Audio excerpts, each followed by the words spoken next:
Dr. Mark Oliver Kevo, Eastern Regional Chairman ma NDC Amanyoko.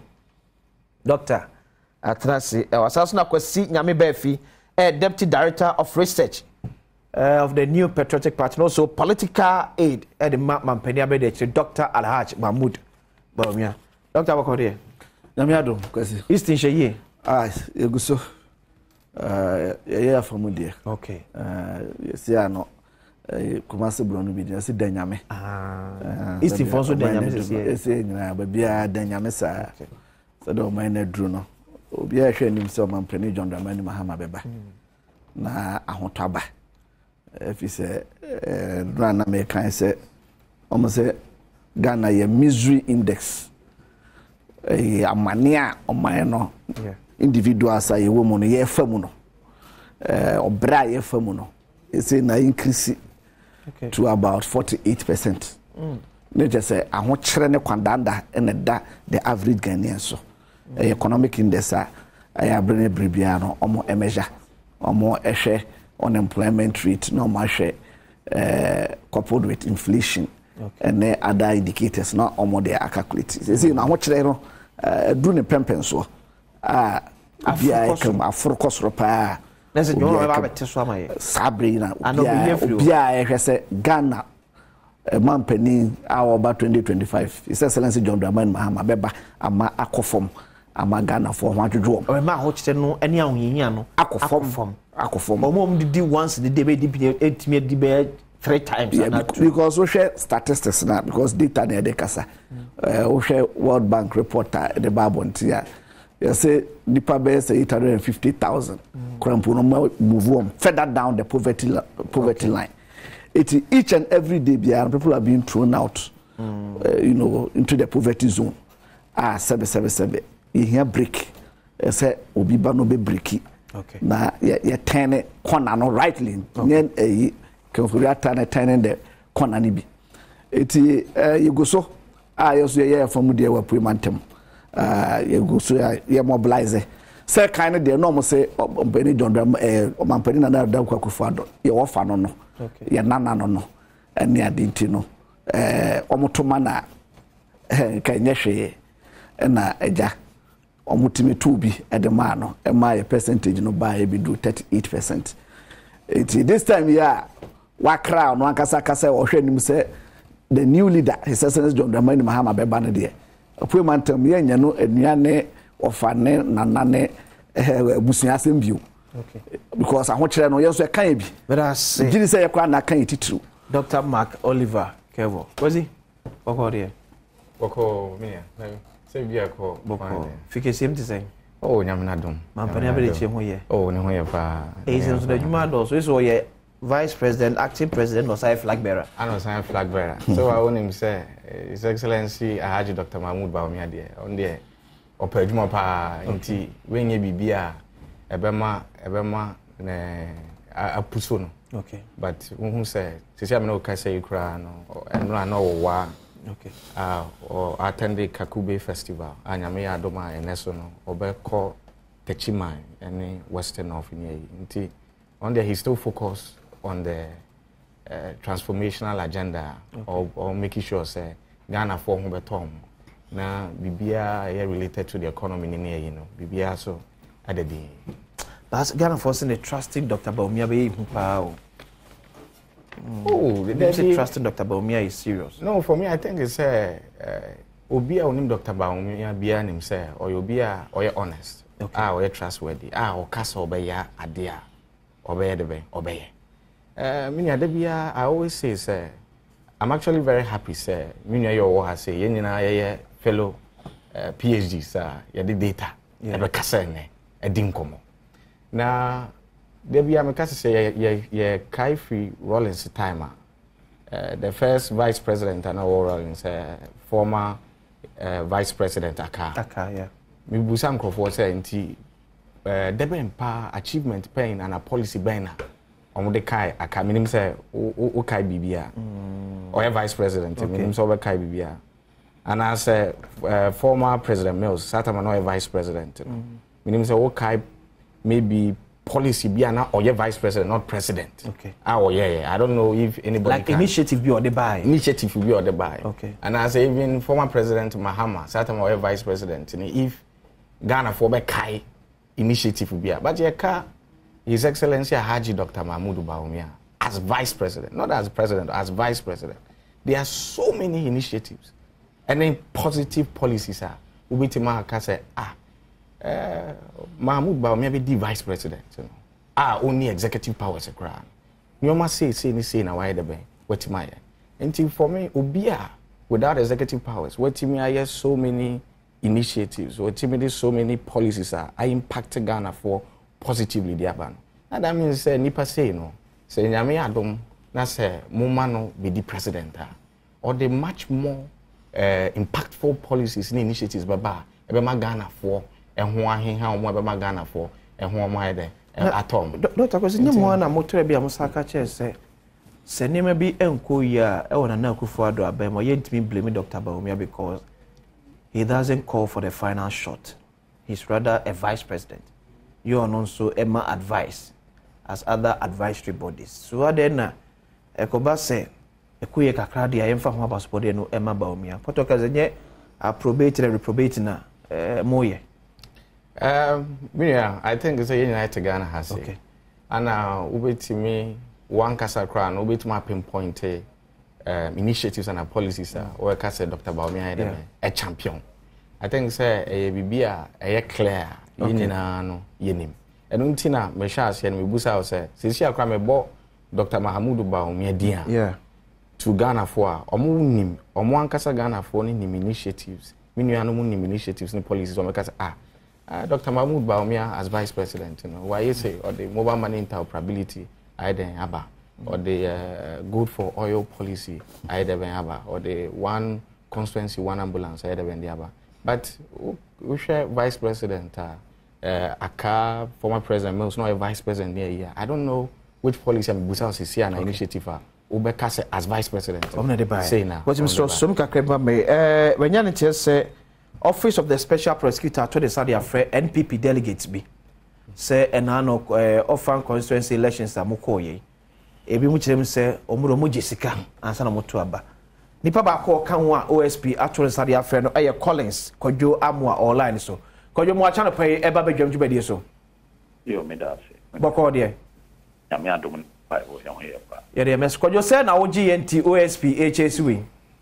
Yo, first of all, Michia will be OTA station and I no pay.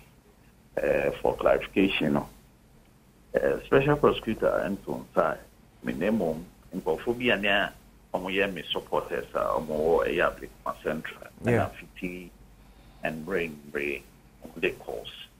FFS will home for people social media, such as the Office of the Special Prosecutor.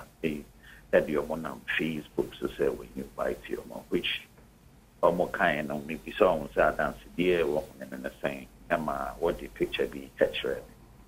Cousin, in show says, Sana, special prosecutor for no, or my catching or we make to Mafa because in show said, me call for ya, to show me.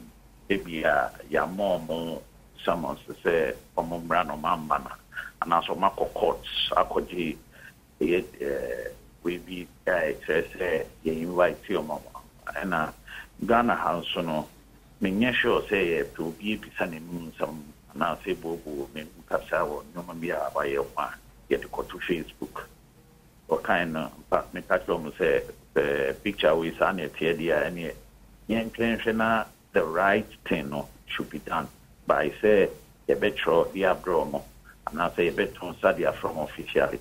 Mama Kodiana, a year office no one finds what the best to Facebook. We don't need to say, be quiet in your social media, so near the court to say a feedback. The Nipano in Ghana in Kwandia, and my client was a institution of Fasono, and one was of us. Okay. The Tazanin, I think they are all very, very because they don't know the other. Collins enano memreda oma delegacy kabi enano memenda delegate for by in transport the coffee no enyamenam this kind mom Friends of Collins are almost so a campaign and a disicano a share one some in coffee. Oh, transport say on a size almost civic responsibility no and I'm on transport so one year and fanfa camera. Friends of Collins and a mom's got someone and fanfa. But see, I mean, says I do any other party now, it takes our cost no. Well, me, the minimum say. Friends of Collins said it to say, "We are that day, no, and I'm or doesn't consume the Babel to our intino, or transport." Oma party no aware of Sanamo tour, Friends of Collins A3. I think the Anamo tour no, Mama party nine aware, but it's just a normal idea. Obi better crowd with you know, to me man discuss on. Enti Obiji wanu simu say.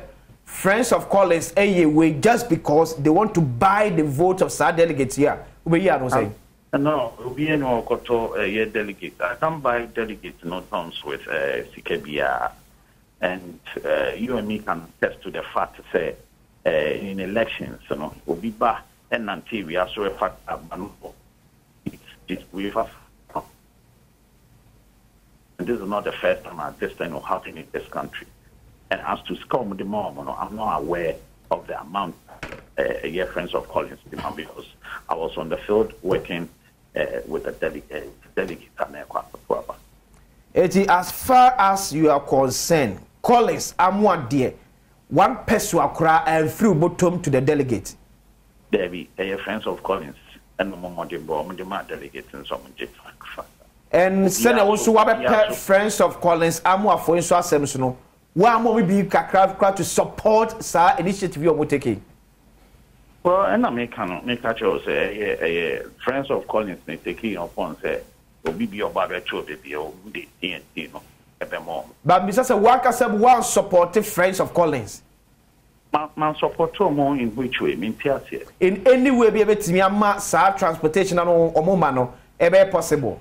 Those no man kasa DDB being kakranka crediting ma delegate beto abano. It wakasa mudi o sika kapre kura nko Friends of Collins for Debbie. That's it. Go you. It's one of the parliamentary aspirants maybe. And yeah no three come Doctor Mark Mamisha say free so.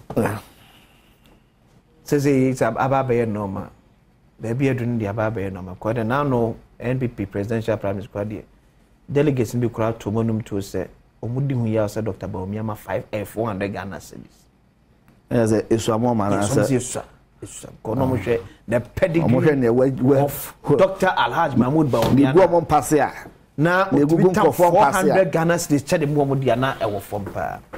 The last time NDC crowd there, I think say Judah Muni Papa Mame no, so OSP so to nesa friend no. Or the no did cast na no to sika no. Yeah. To people no say, on say the man for kwa ho yehiem ti say election day no. Betimi abi be dia man. Baby e keka kwe ne. Akwa me say 4 months ago, and our first deputy speaker of parliament Joe White betu just say our parliament as institutional day in day was becoming weak. Citing the 8th parliament says we will strong work can. And one of the weakest as of May. This is quite first so I selecting Kofor to the chamber. Yeah, quite shameful. Special instances are wama or display opulence or she's go abonting to gun Kofor and all that. I think say me ankasa me part nankasa so take exception to it and or more go through a process. And I think there are two ways to it. We are talking about political party financing on one side, and we are also talking about corruption. Abatumu ketaseshe and proye and sometimes it is difficult to draw the thin line because one way we better say o sikesha and a usu o bisika doso and I will complain. So there's always a very thin line, but because on my mono you're very clear I need framework about kwan fa so a ye more political parties no ho ebrant no sometimes these issues will come up obekaya emponona MPP for the issue as a ye call ye presidential primaries no Omampeni John Dramani Mahama issue statement e ka say delegate bia na transportation or ma 40 Ghana cedis in a very transparent manner and all that. And no people for say and say what the to krata so as a adintina or ma bibisa. But I think say it is about transparency. No crane say your politics I have gone through elections. My go through parliamentary elections, but go through internal party position elections, but be regional secretary, regional chairman, and understand some of these things. All call rounds also being free. They say they will share delegates will be tiffy constituency. Delegates in a be free baby if I was simple and a eba. Okay. It be free on yamso and eba. It be free me so and eba be shell. You know, depend you want to meet them. You know, the question is, onipa no no akasa pese or no finance no ho e de baba be share no tie o message nana. That was the first question. Are Ghanaians ready sir? And I say, kind of politics na ye no.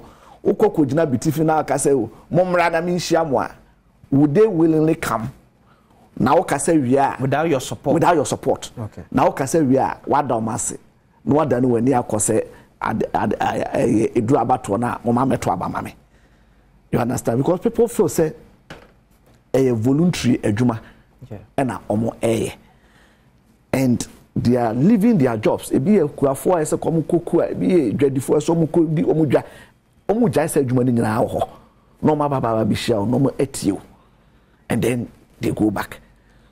And until sometimes you need to facilitate their coming ebia bibi kakra omu be their lunch and then they are going. Then on the election day, sometimes the candidates are also unsure whether party no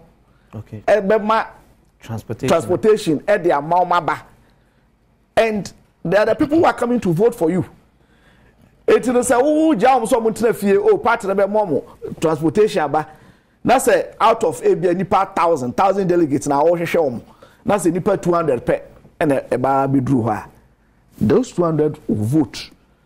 No matter what, so we be na facilitate or more nipa no facilitate more buy. So parliamentary candidates also put in efforts to make sure say nipa no aba beboa. Okay. And all these things, you know, like I said, what is the threshold? Because obi kono so kwa transportation free simple bra no amount 5,000 Ghana cedis. Then clearly you know say there's something wrong with it. Because enye plane na nipa no eba be fa dia ba. You say unze worker say what have transportation ko aba kuani na okono wagya ne kua no wokwa akoye that day. Yeah. Ebia ne mabia nkoko fa free enfom dia ba ekwan wa ba beto benya kakra. So obi ono so pesa tum dia free ono so esa calculation no ahwe se nipa no ampara se me man no bia 5,000 a ebetimi aketa for na transport ebetimi aketa for bia daily loss as a result of oba be shiamenti no obenya. See ya fuasa di say ya sukodu pempenso sia enye ne ma the highest bidder ebe we ko bi na okay obe ma 100 obizira bi me ma 300 obizira bi me ma 400 na eka kosa depend on number of candidates ewo mu and obia na ho. So that's what I'm saying say because we have no framework you need threshold. I beka say oh this is the extent this is call America or call other advanced democracies and there financing is open. It only panel candidate beka say me raise this amount ebia $3 million for my campaign. Okay. And then he was solicited for contributions. And namely crowdsourcing and the order of the day. Yeah. Say Ghana what the mobile number etuja amafo betimi de sika atum and no one money ade. Sure. Then he will tell you that this is how much I have raised and this is how much I'm utilizing. Yes, that is why I'm saying say amanyofo any parliament, you know, because we were complaining say now I say deputy speaker and they're complaining. They have a duty. Almost a duty. That's what I'm saying. No, but an electoral commission bet me first why I may deal with this situation. No, electoral commission won't mean you be money. When it start auditing account of political parties, it is done. It is done. I feel and that's what I'm saying. Say there must embraho. Okay, say we jama politicians that in year. Because one more course, and I'm the parliament or and the shemra. They should have a framework. As a candidate. Now, so also we call a particular election. What is allowed and what is not allowed in terms of expenditure. But in terms of expenses. I just sat there. Near special prosecutor here was wanted. What they wanted that we could. Yes. As open crofwa. Open match. Omo ekase. Omo G. Yamo musika. And then you know special prosecutor. I'm saying the Juman. Was say so say why ankonam. I'm say Jumana. Eso yankasa na. Yano mama na fono na apusu no. I'm say have you had any new call before fry? I think so it's just major minus. No. Yeah, then kwachini pan said eso obi amaniska. On na confirm say a simesi or bentin amame. For example, Sigmund of Membra Kwade. Yeah. Bo candidate ni bi say candidate we ma 1,000. Obi kwado so waje de kwakọ he ne car, de ko mechanic. Yeah, the mechanic kwakọ to next spare parts best 500 Ghana de aba. Or the 500 ni ko fie. And no say other candidate so ma 300. Special prosecutor kwachiro matumana. Said we hwe me na say no person. Juma wo ho no. Oh, Ghana we must be serious. So tell you, we must be serious in this country. So tell you, you want some kase huge OSP and number 2 and position. Be there who nim faso ankasa. Until, like I said, until as a country, no, you catch that you say you the mraba, political financing, political party, political campaign, individual candidate financing. Or you candidate, or you individual independent candidate. This is how much you can raise and all that. So I buy no bet me support what. This is how much government is ready to support.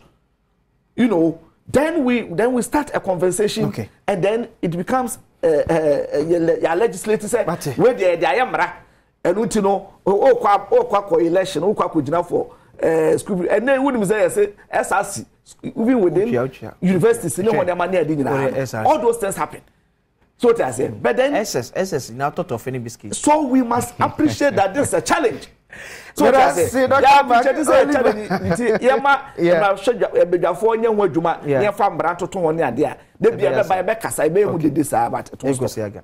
Dr. Mark Oliver Kevo, Eastern Regional Chairman, NDC. You come question about so about I think you pay not. Samuel Kuwanum. But as some of them said, TM ni nefa. Remember, I was saying. Niabe bom said the breaking news album said. His Excellency John Dramani Mahama has nominated Professor Jane Nana Opoku Ajiman.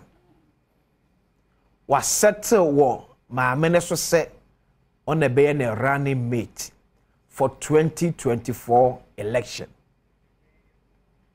Near we catched all a young commoa yedi from the office, from the house, from the bedroom, from the car of His Excellency John Dramani Mahama NSA was settled on Professor Jane Nana Opoku Ajiman. In the next few days to come, Obedanadi and Natural NDC in Penifo. Was he? OSP chasing delegates. Yeah, Aji quote unquote bribe. And to Abomo. Just ended of one constituency primary.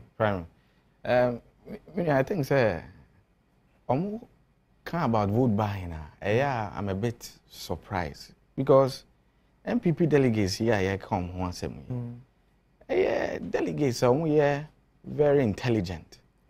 Delegates are omo adwene omo nyansa pa. Delegates are very smart. Nim the omope.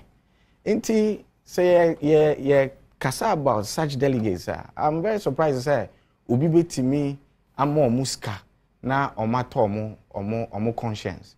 But I think it's one other thing that we shouldn't forget. I mean, all come about say what it is presidential primaries in here, you know. Yeah. Almost say Dr. Baumia Koma say 400 Ghana cedis. It's actually news to me. Yes, because I don't remember Dr. Baumia issuing any statement. Or can say or Koma delegates to say, and I say it is the former president John Mahama issue say or Koma. Or must be for TNT. Okay. And I think say in a Blekuma case, you know, from what a Blekuma then I'm sure a video be, and I mean who's and say or more be for TNT and support.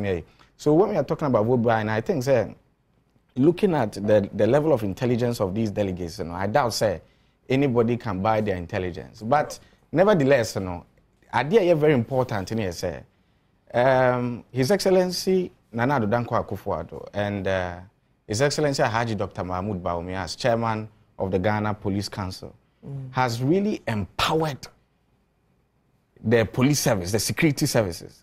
Any OSP I can want to say me. Okay. Akufo-Addo na set up this OSP. I empower almost say, yeah, omunhwehwe say maybe you know obi aye bibia against Imran as a bibia omunhwehwe mu.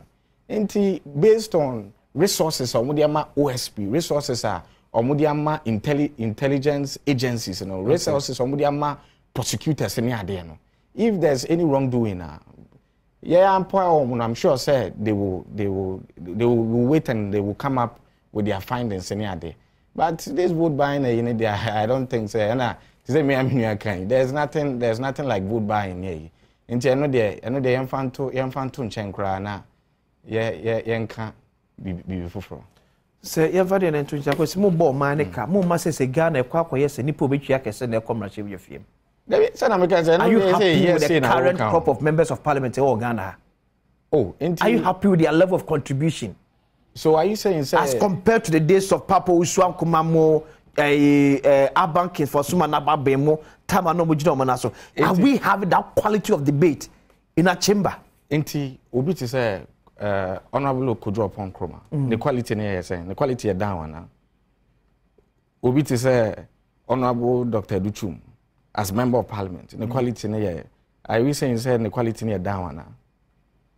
Obi to say honorable John Kuma, I will say inequality no so down now. I will say Obi say honorable Machu Puku and also inequality as a down now. Or even over NDC side as well. I will say Obi to say honorable black home quality near down. So I think these are things that we need to sit down and properly discuss and assess.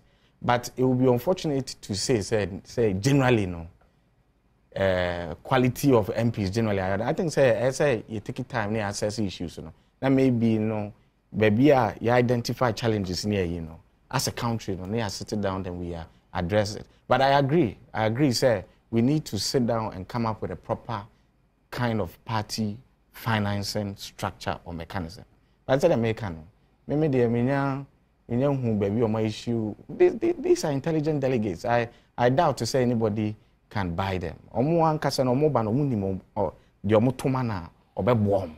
Omunim the omutomana impuntujuma ebeba omu constituency. Delegate omu ankasa gina TV so. Kase esime sisika wo form tie nto aba mfama no. Delegate omu ankasa gina TV so. Kase esime sama this amount intino ye nto mfama no. Sika mudi sika na wura ya manyo semu amana baba esa afede ababa ye norm. And the delegates be correct me cause ye there election year by last 4 years ye 1,005 this time you pay them the 3,000. And MPs and aspirants are willing to meet them. Yeah, and I make say Haji Dr. Mahmoud Bawumia as chairman of Ghana Police Council has empowered the security agencies, has empowered the OSP. The president has empowered all the security agencies to work. So, free. And I make us say,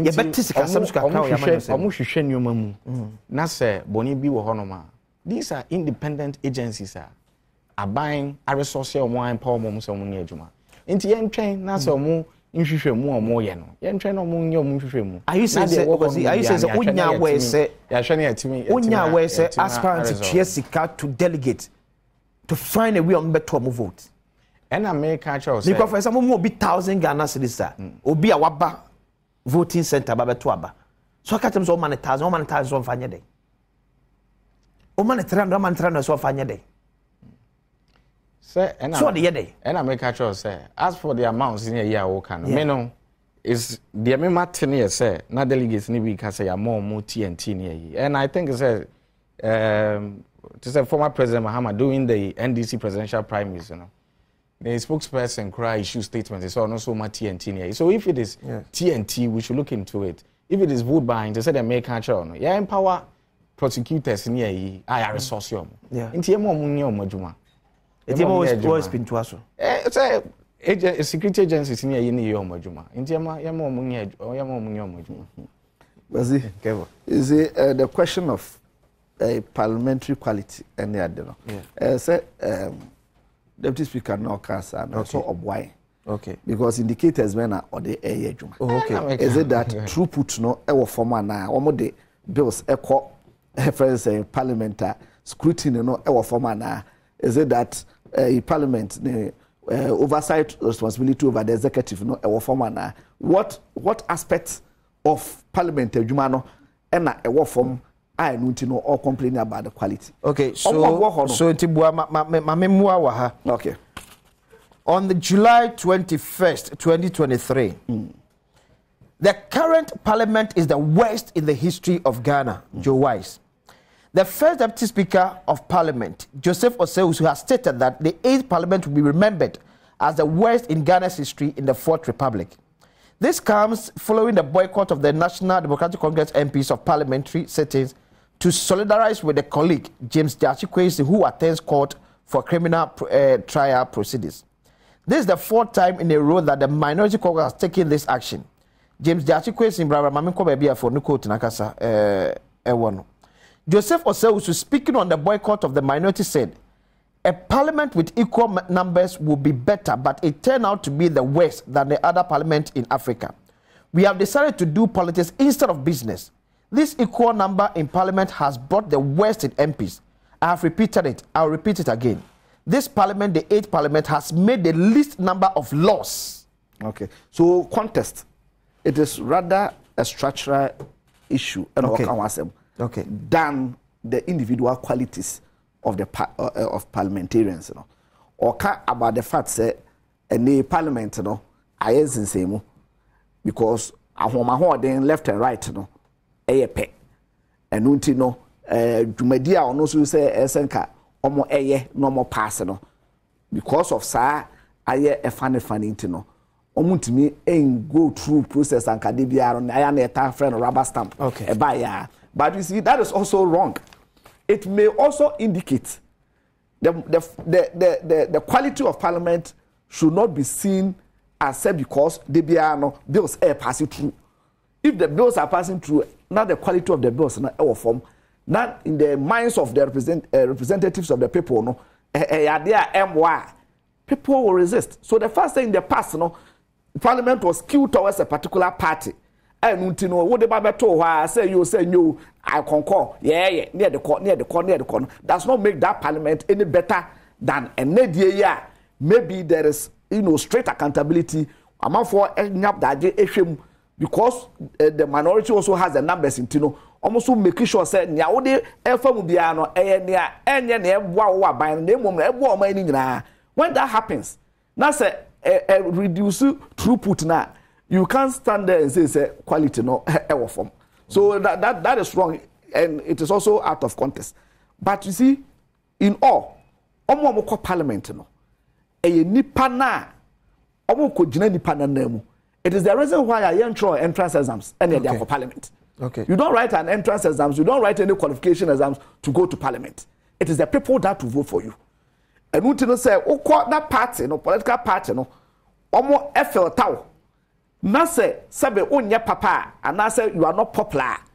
The general election will expose you. You will lose the general election. Okay. But once you go through and win the general election, it means the constituency wants you. And that is the essence of representation. Ese kosi anan, nipa do do na you say kosi anan. When that happens, say nipa na ko school, say one ko school, so one number, once he qualified per Article 1992, friends Article 94 of 1992 Constitution, you know, political parties, as I say, be veto be a man from you, make sure say, qualify per the qualifications, you know. Once you go through that, that is it. But the process is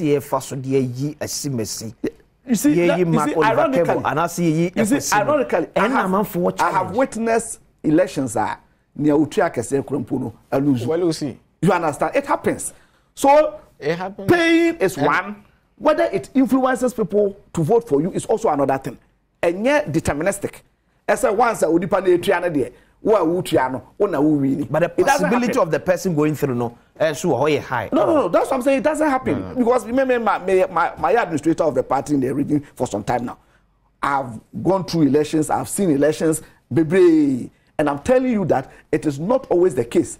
And I'm finding difficult some more resource delegates on my betuaba party. No, but who said they are not resourced?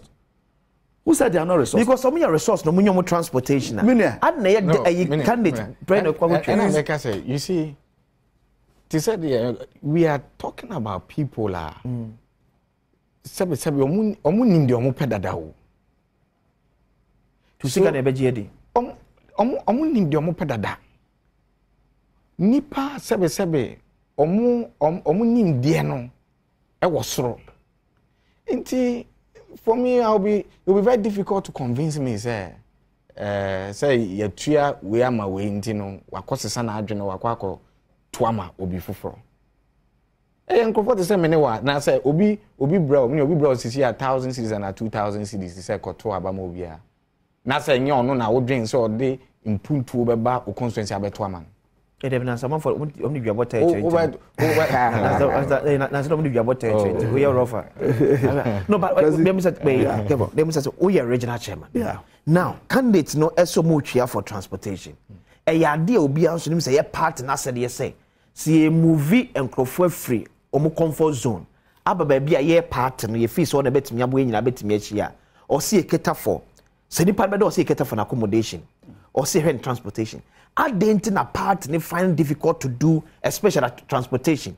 Yeah. Now you jadi ama candidate. Na candidate be also make normal transportation. Say ye fanfa car embra betuaba. Yeah, the party does the minimum, the basic. So what I say, we calculate say we free a friend saying ebia of once. Okay. Eba iribia ebia tuaba no iribi. Yeah. And I free chia. Eba of once ya eto aba no of once ya ebia abobo ya na say a friend saying okada 10 cedis and I say ebia taxi 20 cedis. So the party will do its minimum. Okay. But then like I explained, the candidate will not take chances.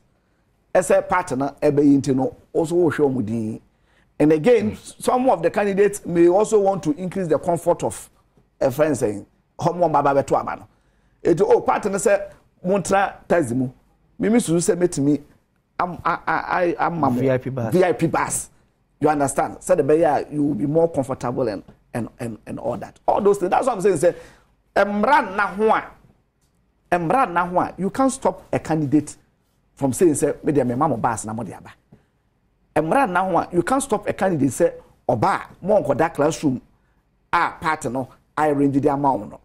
You know, ono there of course omoda hotel so it all boils down to legislation. And yes, they will cry foul. Ade ekoso na nyo. But then because you have no rules, you have no laws, you know, and all that. We are talking about norms. Everybody na baba be do sabri. You understand? Political parties, you know, ourselves, you know, are concerned. And that is the reason why we have tried and time immemorial. Because anytime you have Congress, you have advance the argument for expansion of the delegates. You know? Yeah. It is on the basis that you have amount for ebe influence with Sika. You understand? And you know, kind of now to say parliamentary elections. You know, those days, you know, now branch chairman for pay. Okay. And netto. Then you have the secretary back home in the year 2222 per polling station. Now we expanded. As a 9 branch executives and to Abanibi. Even at a point in time, we are going universal. Okay. Obi bia wa register as NDC ni bia krano to aba. You understand? Okay. When you reach that level, it becomes very difficult for Obi to influence. And Obama nipa ni sika kra na enye nea odipa no ubetimi aka se onhwe so no fa to aba ma because nipa na e to aba no e doso.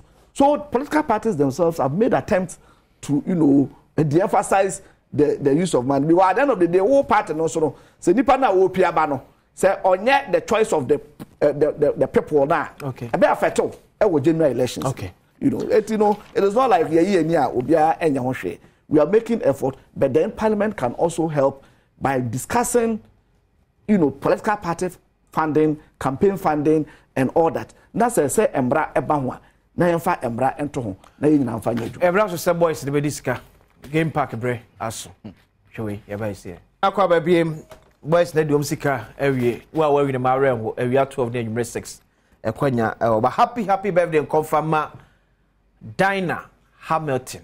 Ene your birthday. You wish you all the best. Yakopon enhira na onyo kese. Kopem se obeye kese pa. We free. Kofi Ampedu Ehonom. And also from Trinity Baptist Church.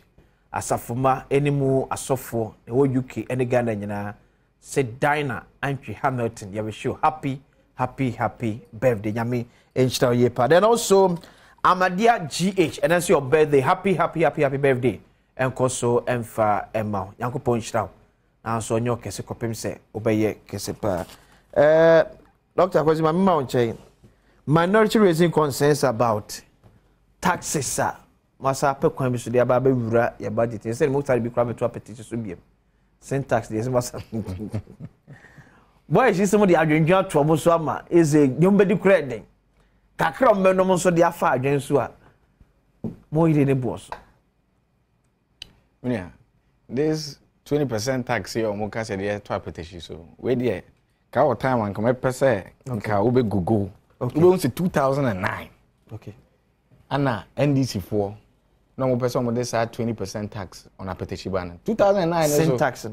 Yeah, on a exact 20%. 2009 so no. Okay. Na your economy former president John Ajekum Kufuor na COVID mayo. Okay. Now this Russian-Ukraine war, global economic challenges. 2022, USSA they've recorded the highest inflation in 40 years. UK forces say they've recorded the highest inflation in 41 years. In so many countries, even within our sub-region, inflation equal high due to the pandemic, due to energy prices equal. NDC time, that time no kurana na omo de sa 20% tax on apetition eba. Yeba aban mu 2017. Say me obe kai pa. There were taxes bia na your friend in nuisance tax. Okay. Na your taika ho asem. Na former president John Mahama I increased VAT from 12.5% to 15%. Okay. Even pharmaceutical drugs omo de VAT 17.5%. Edura ye ben no ma be ma ye ho atoye no. Okay. No omo de VAT 17.5% na ye de ben. E ba beto so. Yeah. So ye mremu ye de bibia ya friend no drone delivery system, zipline drone delivery system. Okay. Ye mpese Haji Dr. Mahmoud Bawumia mpese obenam na ohun se almost what a shock gone too soon. Life expectancy too short no. Intino or the zipline drone delivery aba. Ebe boa ama critical drugs say obi bia o yare no sabe kan ntem no ne sabe ye de be ebe kan through the drones. Ye de ba no mo say ye de ba betwitwa imba mfoni ewo adware. But NDC mrimu no almost the 17.5% tax to pharmaceutical drugs so. Say you can't about the education system now. Do you know say they also brought corporate tax on private education. Okay. So you say you the BBA a friend of free senior high school. You the BBA a friend of free TVET. The ben ediaba. Many wo kasa ne. say no unhia say wobekwa kotua school fees ansa na wako senior high school unhia say wobekwa kotua school fees ansa na wako tertiary TVET vocational education. Okay. Yes, many wo sa ekasa sesiye Ghana card just because of Ghana card intino. First no na say nka wo pe students loan akọ universities na wo hia bibi e friend guarantor. Okay. Into no omo the taxes to education so no. Ye ni free o. Oh yeah, they free. Na say free senior high school aba, free TVET aba. So omo mumre mo no mo dey omo free bibi corporate tax omo dey to private education so. But yeah, say there be ye person Ghana for na acquire skills. I be bo mo am so contribute to the development mass free of education and come private schools. But many of them say free senior high school no honoma. That means say there are so many people kasabe sabe mo ntimi nko school as say no mo ye de ben on betimi akọ. But let me just say free senior high school and can private schools. Private schools in come. No, private schools in come. Can public school. But me tell say e bi mo de taxes.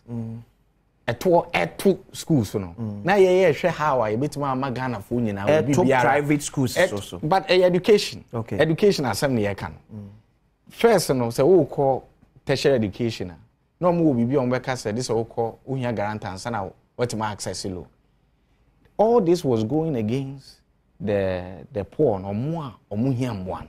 Because how many people no betimi anya obi a obenya guarantor e de amano. Because guarantor na no aso call ya waka say o me guarantor no guarantor. But because of the Ghana card. It's a guarantor one. But the American say we Ghana card. Initially first we pay normal guarantor. Eso ko pay obi a on be ka say on fa ni pay slips embra. On pay imbra. O ko pay o Ghana card no obi gi pay slips free ho. And omo gi slips be free. Obi a oba be guarantee ama. Obi a gi pay slips be na say bibi en free ho no mama. Say no, o pese o gi loan na dey o hia your Ghana card. So obi e dey toward education so no ye hwe how a so after describing taxes of John Mahama as nuisance taxes, how well have you dealt with our taxes in Ghana? Thank you very much. Unim say ye ba in 2017. This government abolished and reduced about 18 taxes. Okay. That was pre-COVID. Yes, ye didn't know much 2 years na pandemic ni be ambai. Okay. Ye abolish reduce about 18 taxes. Inti say ye can they are buying way aye Ghana for when it comes to taxes. I don't want the entire NDC for a petition can much after abolishing 18 even V8 even when it comes to real estate. Many name how accommodation create shortage within the system. Sure. Among the taxes real estate is so. After abolishing 18, something that we removed. Saying that Mary introducing. And America says something that we removed and even brought what we call the National Rental Assistance Scheme. National Rental Assistance Scheme. Ebeboa ama imabunu. Any more omuhia assistance when it comes to rent payment. Government are buying eboa ama omaye debe. Ama omaye. And one other key thing when it comes to taxation, I think say you can't want 7 years. Okay. Ye ba abai mono. Now, those that were eligible to pay taxes were about 4% of the adult population. Okay. 4% of the adult population. What this means is this. Say, ye ni pattern. Na say abai no ehia yemfa say be 1,000 Ghana cedis. Na ode aye mpuntujuma ewo kroma. Yeah. Say nipa 10 ni na no. O charge obi atua sen. Yan so obi atua be 100 Ghana cedis meboa. And some wetima raises 1,000 Ghana cedis. And when you look at the economic history of Ghana, you find out say inkofo na yeso mutua na ye menewa. Any or more informal sector ubetimi identify omon. Okay. Inti de bia no say aban no here more money e de ayam puntujuma. This same crop of people no na de bia no ese e call mo ho no mo ye de be ejisika. Okay. But aban we e ba e ka say no, we need an innovative way, an outside of the box thinking a year ebe boye as country are sustainable. You betima raising enough revenue ebe mo bia ho so aye de be aton. Ye nyina lande. Eno no na Ghana card no. Okay. The Vice President Dr. Haj Mahmoud Bawumia. Every Ghana card unique number no. Converted into what we call a TIN number. No. Okay. Into TIN number never a Ghana card number. Okay. Because of that, I know that Bruni can say we've been able to broaden or widen the tax base. Okay. Tinipa 4% now come eligible to pay tax, and they say na over 80%. Okay. Inti 1,000 cedis na esa buying raise here 10 in 10 na me ma wo example. Yeah. Is the infant says in 10 no aba done infant say 100. Okay. That means it says you pay raise 1,000 Ghana cedis. And yet difficult. Say no nipa ba ko nyese nipa ba ko tua 100 cedis bio. Ebetia ba form. Aba infant say be Ghana cedi. So these are some of the things that are buying added to in place Yeah. Ebema economy no I strong. Mate. I bet to my head. Aboy. Mark. Chairman. Awesome. Kwasi. Chairman. Say aban we ebeba no. Dr. Bawumia titiriu ena na oka economy no ho asem. Ena omayete ase se ono na ban de obe move no from taxation to production. We just say what is asem. Yeah. Na abaya wo de bibia no wanisa tax eto so ese no na wo de beye empuntu no sabaya no yini hafo e ma beka ya communication minister Oslowusu at that time e be kan say oh samamu nyina ne say obe bobesia na waje tax dia ene ne ba wadi mfie dum watwekora otifie kora no obetumi aba beye omampani yete sansem no nyina e wo mamu hase but enei down me kan wo mo sister station as Empire FM as a Dr. Bawumia baye the economic model a odi ebu on my way no eye LBPT the friend LBPT any idea lie borrow tax and print money san odi bu on my no odi ntro bebre na fe oma age eto akese no ma bo besia akese yentimi ntua no ma ko Bank of Ghana ho se untwa sika bom no mo fa ntua. That is the kind of economy omo era na NCC. Okay. Eni sabe production e wo hefa. Production now also you move from taxation to production e wo hefa. Especially when raw materials are companies no ebe use any ade no wo de eto akese eto so. Sabe enye appetition ku an and it is not appetition for consumption. Near for industry use any ade nyina no omo de eto ato so. Until at the end of the day no would say final product na onipa no eye no because appetition solvent for several friends products. Say sanitizer could be needed. Yes. Until at the end of the day no sanya money ade nyina no ne bo eba be cost e market. We no free wa malt you produce wo mamu hasen so omo de excise 50% ato so. Eto ohwe list na edoso enyama omo de aguso no edoso enwinua enye no nko a enei obi bia otwika say ye a friend saying petrol car and diesel car. Okay. Almost say be the carbon emissions. Already you try environmental tax. Pollution tax. A friend saying bola tax, sanitation tax and one their money ade. But almost sad their back. As a driver ni no o kwakoye they say no ko renew e si January mu. Na say o kwakwa renew wo a friend say road wetia betua 100 cedis extra as pollution tax 100 cedis extra. So car no eye mono say ye dada once they use petrol and say diesel kwa de ese utua. Na sabe mo burga na fo abramasu. Sabe oman a mo amose enyo hia man. Ne ti sika so na ekom de sika na wan. Ehyenkrofo mpase. Adana mu nyimpie na mo fa nya mpesa mo de ye. Say ideas innovation na no mo ka ene adana e wan ni nyina ayira.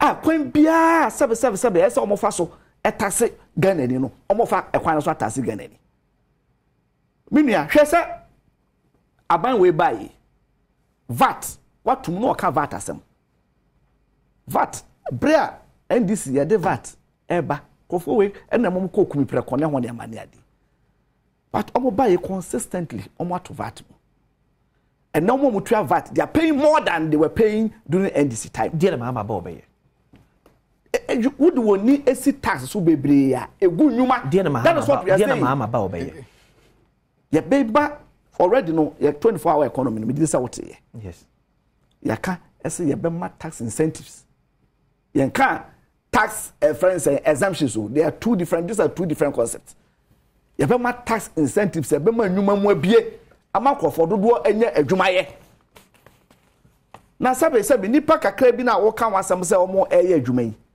omo ana de bia ugusu impose tax de bia ugusu impose tax niema obeto ye vehicles obeto ya ye de eye mputunuma nyina no buy we collateralize mama betimi ahwa tax so in 4 years get fund for example we buy we collateralize get fund yes mo gisika no e de awie etene ye tua get fund na entimi nkonko ye school and let me correct this okay say private schools you impose corporate tax it is not true private universities at that time okay at that time so to create an impression say private basic schools and private secondary schools they were paying corporate tax enya no correct let us say Mark Oliver Kevo Dr. Fachemi me breno oh cuz just one just Dr. Mark Oliver Kevo is the regional chairman of NDC then Dr. Akwesi Nyame Befi is deputy director but private universities some of them are making political aid to the vice president but when Yakopon yard watch na pa o man ye kwabda sante edobedi ahia medin Akwesi nsia background